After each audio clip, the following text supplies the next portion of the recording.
Maximum 1,5 millió forint lehet a készpénzmozgás két bankszámlanyitásra kötelezett fél között. Mit is jelent ez?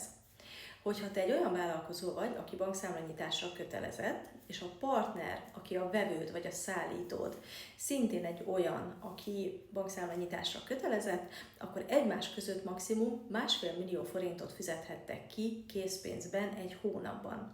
Az összetartozó ügyleteket össze kell számolni az adott hónapban, úgyhogy erre a 1,5 millió forintra nagyon figyelj.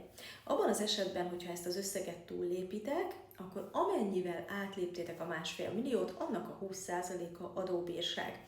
Ezt most már nagyon gyorsan és könnyen kiszűri az adóhivatal egy ellenőrzés során, és sajnos itt nincsen módosítási lehetőség.